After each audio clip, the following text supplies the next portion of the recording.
Саламатсыздар, құрметті тыңдаушылар. Салық және салық курсына қош келдіңіздер.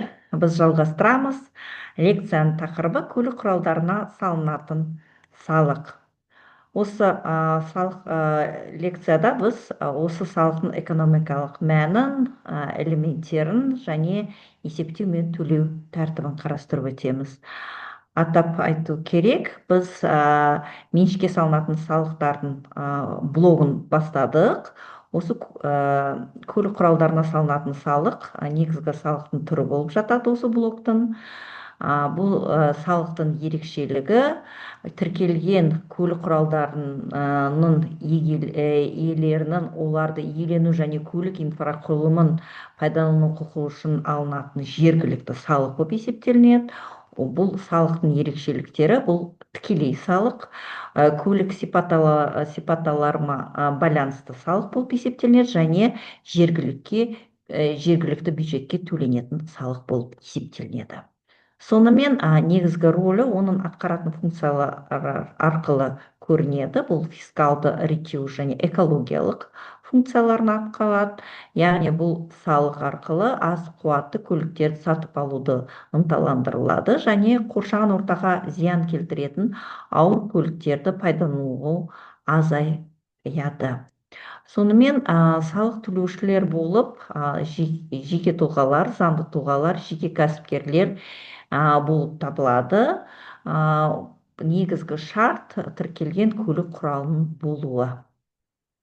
Сонымен салық салу объектісі болып табылады. Ол тіркелген барлық құралдары, прицептен басқасы, яғни жеңіл автомобильдер, жүк көліктері, автобустар, мотоциклдер, су көліктері және әуе көліктері.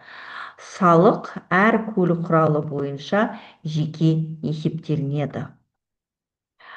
Салық салу объектісі болып табылмайды. Бұл жүк көтерімділігі 40 тонна және одан жоғары карьерлік автосамосвалдар, мамандырылған медициналық көлік құралдары, Қазақстан Республикасының халықаралық кеме тізімінде тіркелген теңіз мекемелері және мүлік салығы салынатын объект болып табылатын арнайы автомобильдері. Сонымен, көлік құралдары салығын төлеушілері болып табылмайтындар, ол ауыл шаруашылығы өнім өндіруші заңды тұлғалар, өз өндіріс процесінде пайдаланылатын мамандырылған ауыл шаруашылығы техникасы бойынша және арнайы салық режимін қолданатын шаруа немесе фермер қожалығының басшысы немесе мүшелері, олар осы арнайы салық режимін қолданылатын қызметте пайдаланылатын жеңіл және жүк көлік құралдары бойынша мынадай қажеттілік нормативтер шегінде босатылады. Бір шаруа немесе фермер қожалығына қозғалтқыш көлемі 2500 текше сантиметрге дейін қоса алғандағы бір жеңіл автокөлік бойынша босатылады. Сонымен қатар жүк тасымалдауға арналған платформасы бір және жүргізуші кабинасы жүк бөлінгеннен қатты стационарлық қалқамен бөлінген бір жеңіл моторлы көлік құралды пикап бойынша және бір шаруа немесе фермер қожалығы 1000 гектар егістікке шабындықтар, жайымдар шаққанда қозғалтқыштардың жиынтығы шегі қуаты 1000 киловатт болатын жүк автомобильдері бойынша босатылады. Сонымен мемлекеттік мекемелер және орта беретін мемлекеттік оқу орындары босатылады осы көлік құралдарының салығынан. Сонымен қатар мүгедегі бар адамдардың қоғамдық бірлестіктері қозғалтқыш көлемі 3000 текше сантиметр аспайтын бір жеңіл автокөлігі бойынша және бір автобус бойынша босатылады. Сонымен қатар Ұлы отан соғысының ардагерлері және оларға теңестірілген адамдар, бұрынғы КСРО ордендерімен және медальдермен наградталған тұлғалар, сонымен қатар Кеңес одағының еңбек батырлары мен социалистік еңбек ерлері, халық қаһарманы, Қазақстанның еңбек ері атақтарын алған тұлғалар, сонымен қатар көп балалы аналар, яғни алтын алқа, күміс алқа алқалармен наградталған аналар, осы тұлғалар салық салу объектісі болып табылатын бір автокөлік құралы бойынша осы салықтан босатылады. Сонымен қатар тағы да мүгедектігі бар адамдар, меншіктегі бар мотоколяскалар мен автомобильдер бойынша салық салу объектісі болып табылатын бір автокөлік құралы бойынша осы салықтан босатылады. Сонымен қатар салық базасы бізде жеңіл автомобильдері бойынша база болып қозғалтқыш көлемі болып табылады, ал жүк көліктері бойынша жүк көтергіші салық салу базасы болып табылады, автобустар бойынша орын саны болып табылады, мотоциклдерде қозғалтқыш көлемі, ұшақтар бойынша қозғалтқыш қуаты, тарту күші болып табылады. Ставкілер 2026 жылға берілген ставкілер осы слайдта көрсетілген. Негізгі айлық есептік көрсеткіш бойынша ставкілер белгіленген. Жеңіл автомобильдер бойынша көріп отырсыздар, 1100 текше сантиметрге дейін ставкасы бір айлық есептік көрсеткіш, ал бір айлық есептік көрсеткішкеден бастап 117 айлық есептік көрсеткішке дейін ставкелер прогрессивті түрде белгіленген. Және осы жеңіл автокөліктері бойынша қосымша төлем 1500 текше сантиметрден асқан әрбір текше сантиметр үшін 7 теңгемен салық сомасы есептелінеді. Жүк көліктері бойынша ставкалар жүк көтергішке байланысты болады. Ставкасы 6-дан 50 айлық есептік көрсеткішке дейін прогрессивті шкала қолданылады. Көлік ауырылған сайын салық артады.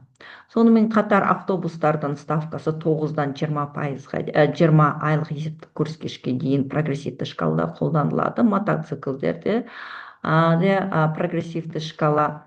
Және әуе көліктері бойынша қозғалтқыш қуаты ат күші бойынша немесе тарту күші бойынша ставкасы шамамен айлық есептік көрсеткіштен 1% әрбір ат күші үшін есептелінеді. Сонымен практикалық мысал ретінде осы слайдта көрсетілген. Автокөлік бойынша 2300 текше сантиметр двигатель көлемі болған жағдайда ставкасы 6 айлық есептік көрсеткіш. Бірінші қадам негізгі салық сомасы 25.950 теңгені құрап отыр. Екінші қадам біз қосымша төлемін есептейміз. Себебі двигатель көлемі 1500 текше сантиметрдан асып тұр. 2300 деп есепте көрсетілген. Сондықтан 800 текше сантиметр асып тұрғанға біз 7 теңгемен есептеп 5600 қосымша төлемді есептейміз. Сонда қорытындысы толық сумасы 31550 теңгені құрап отыр. Келесі мысал, автобус бойынша 30 орны бар автобус, ставкасы 20 айлық есептік көрсеткіш, салық сомасы 4325 теңгені айлық есептік көрсеткіш көлемін размерін алатын болсақ, 86500 теңгені құрап отыр. Және бізде жаңа автомобильдерге арналған ставкілер бар.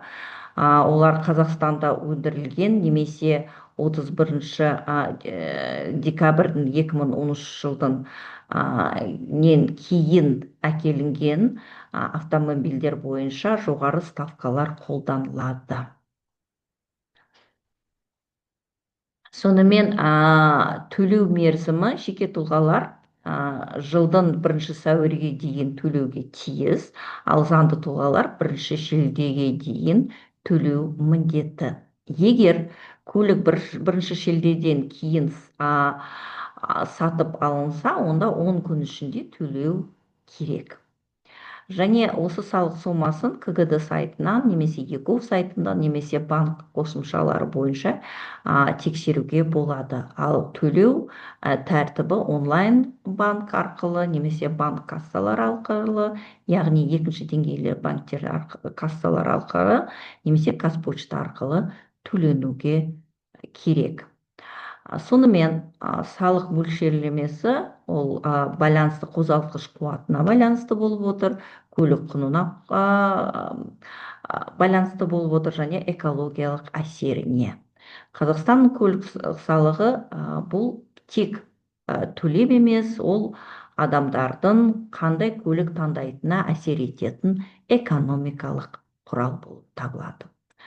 Сонымен лекция сабағымызды біз біттік. Көлік құралдарына салынатын салықтың ерекшеліктерін қарастырып өттік. Жаңа ставкілерін қарастырып өттік. Сонымен меншікке салынатын салық блогын бастадық. Келесі сабақтарда біз осы блоктағы салықтардың ерекшеліктерін есептеу және төлеу механизмдерін қарастыруды жалғастырамыз. Сонымен сабақ аяқтады. Сау саламат болыңыздар.